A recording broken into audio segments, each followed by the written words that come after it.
함께 합독했던 말씀 중심으로 이제는 내가 산 것이 아니요, 사도 바울이 고백한 그 말씀을 제목으로 삼아 은혜 말씀을 나누고자 합니다. 어떤 기독교 기관에서 전 세계에서 가장 성공적으로 목회한 목사님들에게 앙케이트를 조사했습니다. 인생과 신앙생활에 있어서 가장 영향을 준 성경 구절이 무엇이냐는 질문을 했을 때에 참 하나님 앞에 귀하게 쓰임받는 많은 목사님들이 가장 많이 대답한 성경 구절이 있습니다. 그게 무슨 말씀이 있을 것 같아요?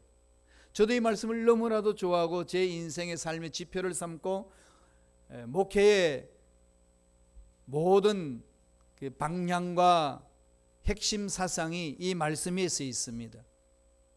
바로 그것이 갈라디아서 2장 20절 말씀이에요. 오늘 암송하는 말씀 주보에도 실려져 있습니다. 갈라디아서 2장 20절 말씀 잘 아시는 말씀이죠.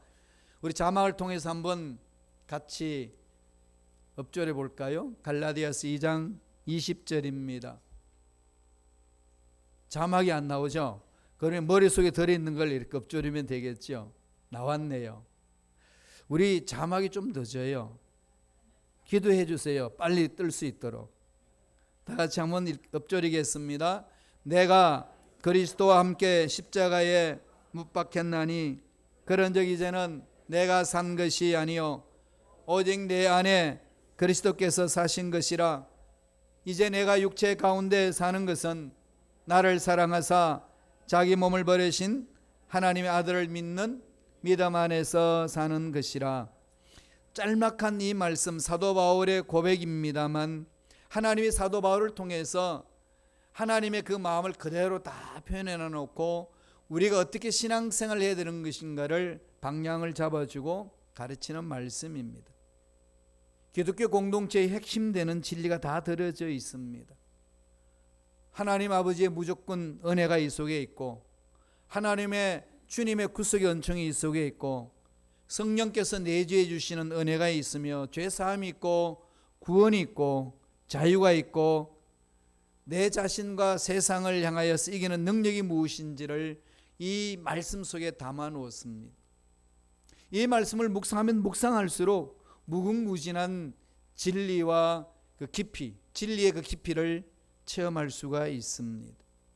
이 말씀을 통해서 저는 그리스도인으로서 어떻게 이 세상의 삶을 살아야 될 것인지, 예수를 믿는 자들이 이 세상에 어떻게 살아야 되는지 이 세 가지로 말씀을 전하고자 합니다. 오늘 사도 바울은 고백하는 거죠. 이제는 내가 산 것이 아니요. 예수를 믿는 자기가 고백하기를 나는 내가 산 것이 아니다라고 말했습니다. 내가 산 것이 아니면은 누가 살까요? 이 말씀 속에 다 그 깊은 진리를 담아놓고 있는 거죠. 내가 산 것이 아니다. 예수님이 산 것이라는 거 아니겠습니까? 예수님이 사신대요. 이런 놀라운 진리가 어디 있습니까? 무엇을 지금 말씀하고 있나요? 첫째로 내가 산 것이 아니다라는 것은 제일 먼저 사도 바울이 전제하고 있는 것은 십자가에 못 박혀 죽는 것이라고 강조합니다. 신앙생활이란 십자가에 못 박혀 죽는 것이다. 갈라디아서 2장 20절의 상반절을 뭐라고 이야기했나요? 내가 그리스도와 함께 십자가에 못 박혔나니. 십자가에 못 박혔다는 건 어떤 것이죠? 죽었다는 거죠. 이미 우리는 십자가에 못 박혀 죽었습니다. 그럼 내가 없다는 거죠. 헬라 원어를 바라보니까 순 에스타우로마 이렇게 되어 있습니다. 순 에스타우로마. 이걸 좀 문법적으로 따져보면요, 현재 완료형으로 기록되고 있어요. 순 에스타우로마. 그리스는 그렇게 성경에 표현을 합니다. 현재 완료형. 좀 정확히 번역하면은 함께 십자가에 못 박혔나니. 누구와 함께? 예수님이 십자가에 못 박혔을 때 우리들도 믿는 순간에 함께 십자가에 못 박혔다 그렇게 말씀합니다. 이건 이례적인 사건이 아닙니다. 현재 완료형으로 되어 있기 때문에 계속적으로 반복하여 못 박혔다는 겁니다. 지속적이라는 거죠. 한순간으로 예수 그리스도에 못 박혔을 때 믿음으로 못 박힌 그 사건이 주님 오실 그때까지 우리의 모든 삶에 나의 모든 자아는 못 박혔다는 겁니다. 그래서 내 안에 내가 없고 내 안에 누가 있다는 거죠? 예수님이 계신다는 겁니다. 예수님이 대신해서 나의 죄를 대신해서 못 박혀 죽으셨지만은 법적으로 누가 죽었을까요? 내가 못 박힌 거예요. 우리가 못 박혔습니다. 내가 죽었습니다.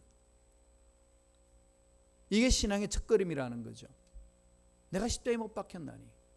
이건 아무리 묵상해도요 한이 없는 은혜가 있습니다.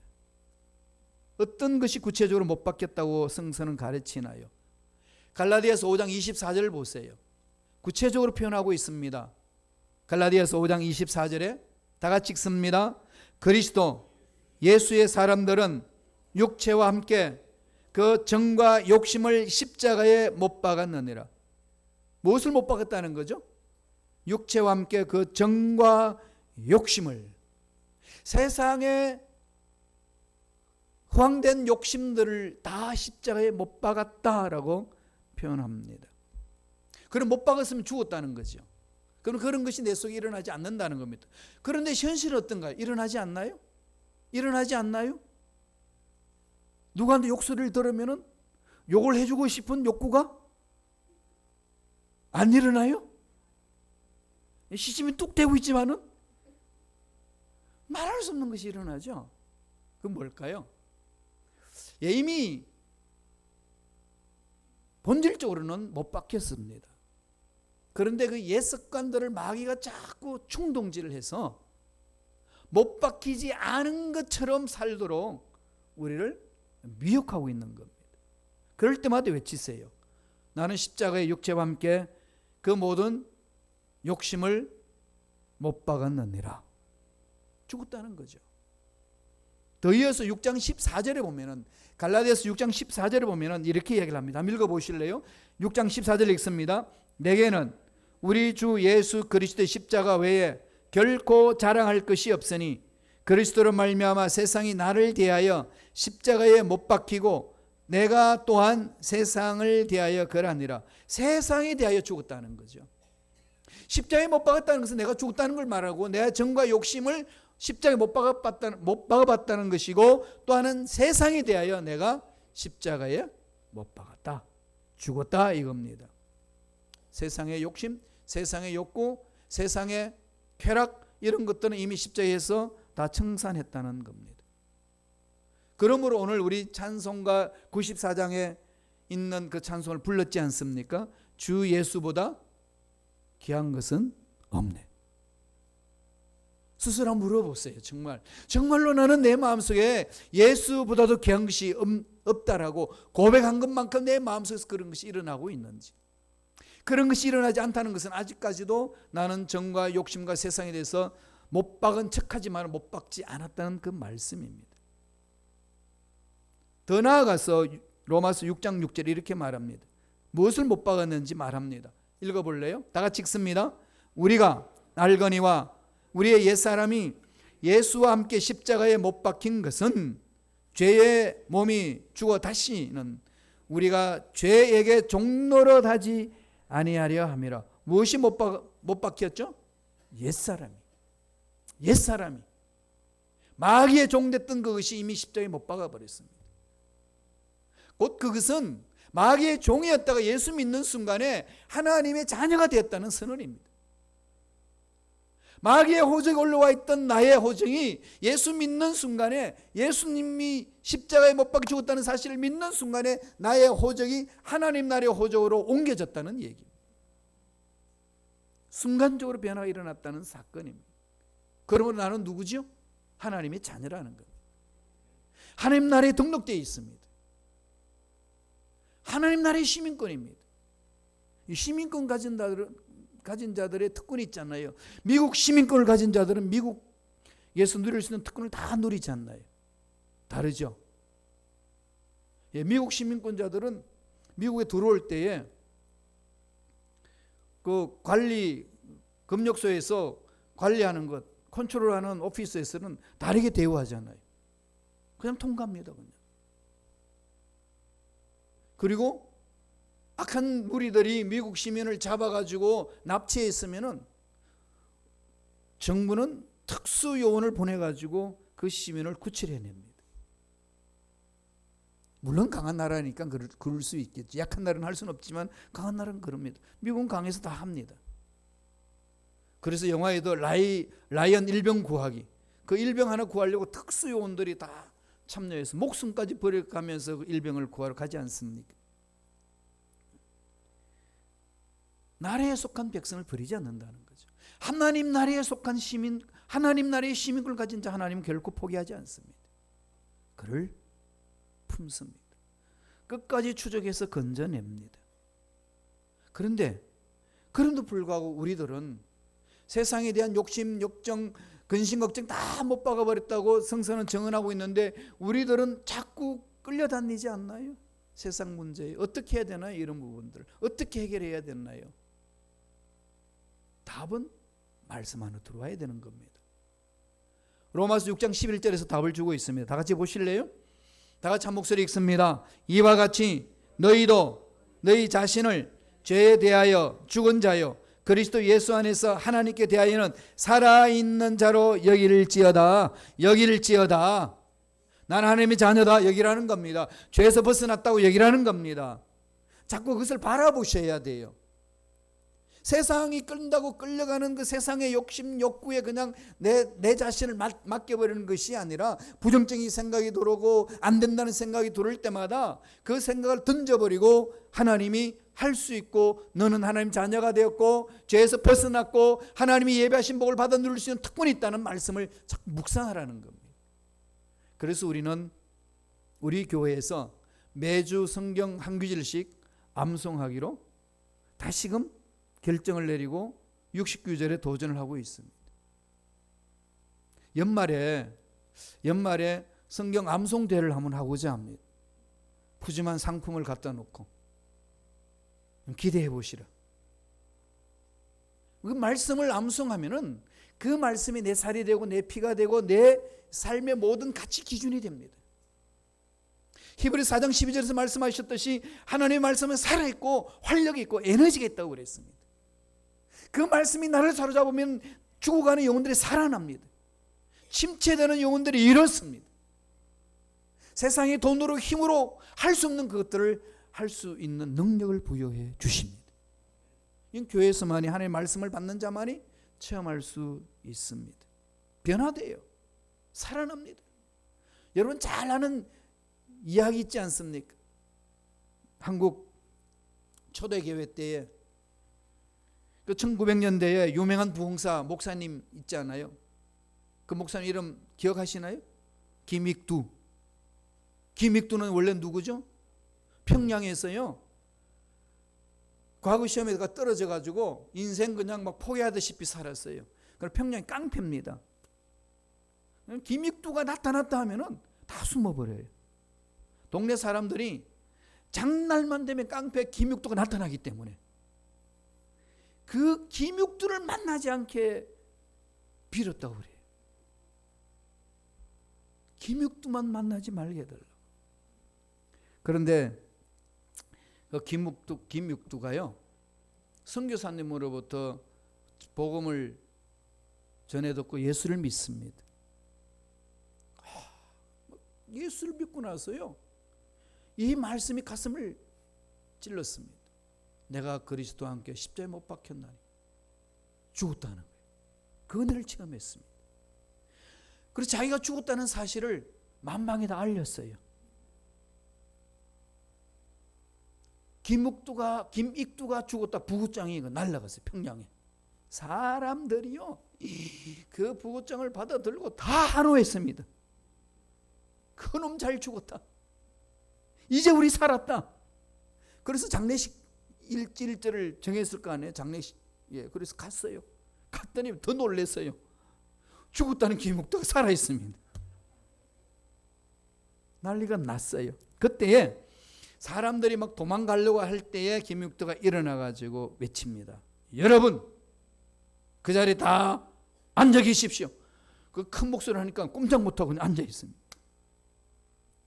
여러분, 안심하십시오. 김육도가 예수를 만나고 새 사람이 되었습니다. 김육도가 이제는 깡패가 아닙니다. 이제 예수의 종이 되어서 여러분들을 섬기며 살겠습니다. 나 새 사람으로 살기로 결심했습니다. 옛날 깡패 김육도는 죽었습니다. 새로운 김육도가 태어났습니다. 막 박수치고 난리가 났어요. 그런데 그 아줌마들이 또 호기심이 많잖아요. 시장에서 장사하는 아줌마가 실험을 해봤습니다. 정말 김육도가 살았는지 죽었는지.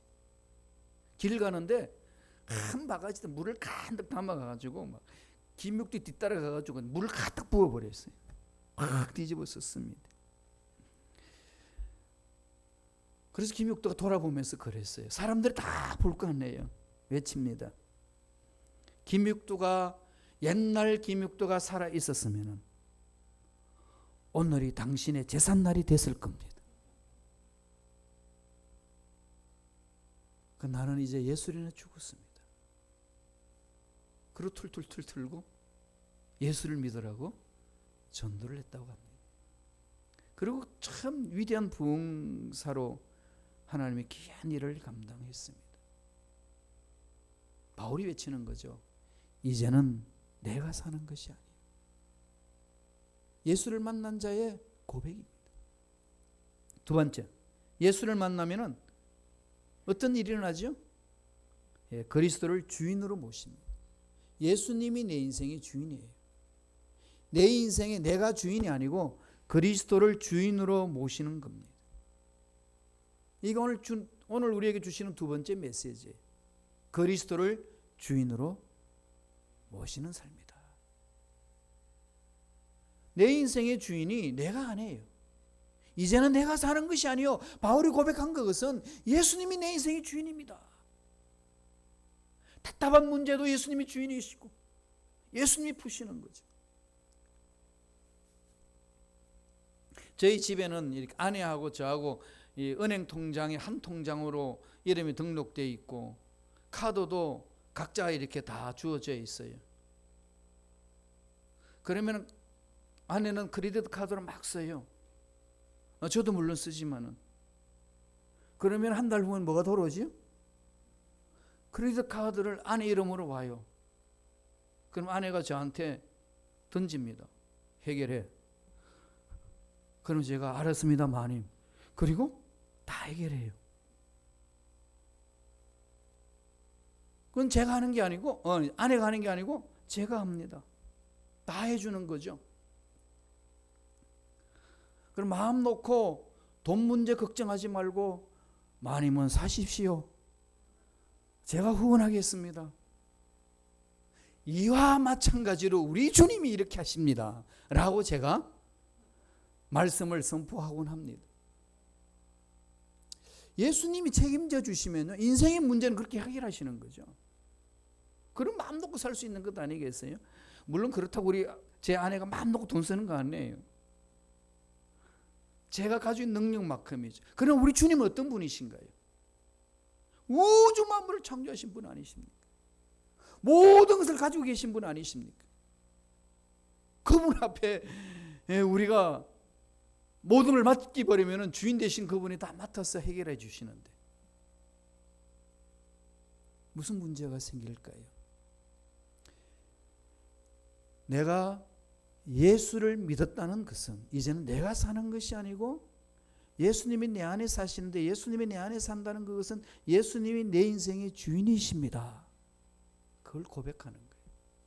다시 말씀드리면 나의 주권을 주님께 이양하는 것을 말합니다. 우리 갈라디아서 2장 20절 중반절 한 번 더 자막을 통해서 읽어볼까요? 다 같이 읽습니다. 그런즉 이제는 내가 사는 것이 아니요 오직 내 안에 그리스도께서 사시는 것이요. 예수님이 사시는데 예수님이 살지 못하도록 내가 짓밟아 버릴 때가 얼마나 많습니까? 예수님이 내 인생의 주인을 하시는데 예수님 가만히 계시라고, 내 거니까 만지지 마시라고 이러면서 내 마음대로 살려고 하면서 낭패를 당할 때가 얼마나 많은지 모릅니다. 신앙생활이 힘들고 어려운 이유는 바로 그게 있어요. 나의 인생의 전부를 하나님께 맡겼는데 예수님이 주인이신데 주인으로 모시지 않는 거죠. 주인이 바뀌었는데 자꾸 내가 주인 행세를 하려고 합니다. 내가 주인 행세를 하려고 하면 뭘 말할 거예요? 나의 주권을 사탄한테 맡긴다는 것을 말합니다. 이미 우리는 하나님께 맡긴 거예요. 넘어가지 말아야 됩니다. 신앙의 정권 교체예요. 신앙의 정권 교체. 주권 이양입니다. 내 인생의 모든 권한을 예수님께로 이양하는 거죠. 내 문제도 그분이 맡아서 책임져 주신다는 말씀입니다. 내가 죽어야 그리스도가 내 안에 오셔서 내 주인이 되어 주십니다. 가끔 여러분 식당에 가보면 간판이 바뀔 때 있지 않나요?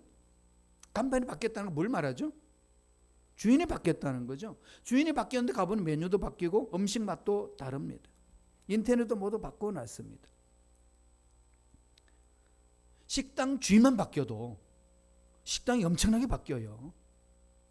우주 만물을 창조하신 하나님 내 인생의 주인인데 내가 안 바뀐다? 그건 있을 수 없다는 얘기죠. 대한민국의 이제 대통령제 우리 5년제로 하고 있습니다만은 이걸 이제 헌법 바꾸자고 이야기를 하고 있잖아요. 그런데 대통령 한 번 바뀌면요, 새로 임명될 자리가 장차관을 비롯해 가지고 정부의 모든 그 기관들이요 약 3,000개 정도가 바뀐다고 합니다. 3,000개가 바뀌는데 그 3,000명이 바뀌는 그 일자리를 다 합치면은요 약 5만 개가 바뀐다고 합니다. 정부 하나 바뀌는데 5만 개가 바뀌는 거죠. 어마어마하지 않습니까? 정부보다도 위대하신 주님이 내 속에 왔는데 내가 바뀌는 것이 없더라. 있을 수 없다는 겁니다. 인생 내가 주인이 아니고 나의 모든 죄를 짊어지고 가신 주님이 주인이신 줄로 믿습니다. 그 주님을 바라보시고 주님을 주인으로 모셔서 주님이 이끄신 대로 따라감으로 승리를 맛보고 예배하신 복을 듬뿍 체험하고 누리는 저와 여러분 되기를 간절히 축원드립니다. 그래서 사도 바울은 고린도 교인들에게요 늘 이것을 강조를 했습니다. 고린도후서 13장 5절 보세요. 고린도후서 5장 13절 다 같이 읽습니다. 너희는 고린도후서 5장 13절 읽습니다. 너희는 믿음 안에 있는가? 너희 자신을 시험하고 너희 자신을 확정하라. 예수 그리스도께서 너희 안에 계신 줄을 너희가 스스로 알지 못하느냐? 그렇지 않으면 너희는 버림받은 자니라. 날마다 자신을 돌아보라는 거죠. 예수님이 정말 인생의 주인인지 돌아보라는 겁니다. 로드십이라는 것은 주님이 나의 로드입니다 그런 거예요. 나는 슬레이브입니다. 나는 노예입니다. 나에게 주권이 없습니다. 당신이 주인이십니다. 이를 고백하는 거잖아요. 그럼 주님이 주인이시면은 주님의 것인데 내가 인생 살면서 근심 걱정에 매여서 한숨 짓고 절망하며 낙심하며 뒤로 물러서야 될 이유는 없다는 얘기입니다. 오늘 주님이 어떻게 내 안에 오셔서 사시나요? 주님이 지상에 계셨을 때 약속해 주셨습니다. 내가 너희들을 고아로 버려두지 않겠다고, 내가 다시 너희가 오겠다고 했습니다. 십자가에 죽으시고 부활하신 주님이 어떻게 내 안에 오시나요? 말씀을 볼까요? 요한복음 14장 18절에 이미 말씀해 주셨습니다. 다 같이 읽습니다. 내가 너희를 고아와 같이 버려두지 아니하고 너희에게로 오리라. 성령으로 오신다는 거죠. 성령으로 내 마음에 오셔서 나의 생각을 사로잡아 주시고 나의 마음을 사로잡아 주시고 나의 삶을 사로잡아 주신다는 겁니다. 그래서 우리들은 날마다 해야 될 일은 성령님 인정합니다. 환영하고 모셔드립니다. 의지합니다. 나의 답답한 이 마음을 사로잡아 주옵소서. 내가 풀지 못하는 이 문제 풀어주시옵시고 우리 민족의 문제 풀어주시고 우리 교회 공동체 앞날을 풀어주시고 우리 자녀들의 앞날을 풀어주시옵소서. 맡기는 거죠. 자꾸 모셔드려야 됩니다. 갈라디아서 2장 20절의 이 말씀에 이 담겨져 있는 진리는 무궁무진합니다. 오늘부터 한 주간 내내 저와 여러분들이 암송해야 될 말씀이에요. 이제 내가 사는 거 아니에요. 그리스도가 사시고 주인이 되셨습니다. 주인이 대신 주님을 모시고 살면은 우리의 삶 어떤 삶을 살아내야 될까요? 마지막 세 번째로 오늘 말씀을 통해서 가르쳐 줍니다. 뭘로 산다는 거죠? 예, 믿음으로 사는 것이라. 믿음으로 사는 거죠. 믿음으로 따라가는 겁니다. 내 가는 길에 주님 오시옵소서가 아니에요. 주님이 이끄시는 대로 따라가는 삶을 사는 겁니다. 주님이 이끄시면 이끄신 대로, 부르시면 부르시는 대로 가는 거죠. 그런데 그럼에도 불구하고 많은 사람들이 자꾸 주님을 제쳐놓고 자기 나름대로의 생각을 가지고 살려고 몸부림치기 때문에 낭패를 당한다고 성서는 오늘 가르쳐 줍니다.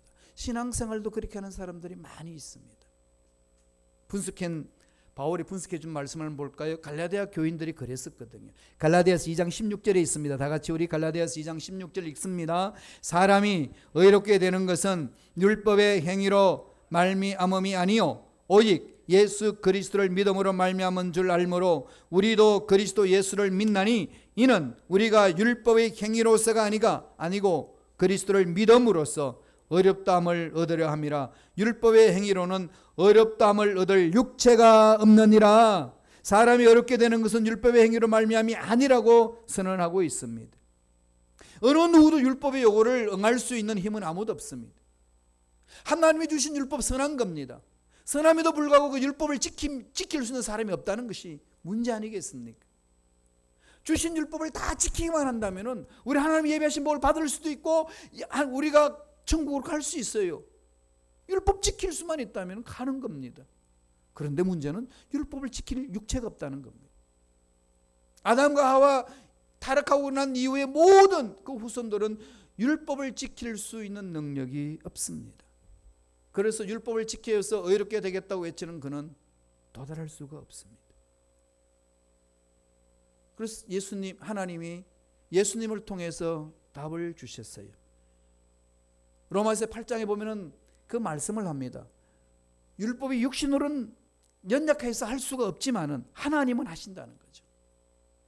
죄로 말미암아 아들을 보내주셔서 죄를 다 탕감하게 만들어 주셨다. 그래서 율법의 요구를 다 이루게 해주셨다는 거예요.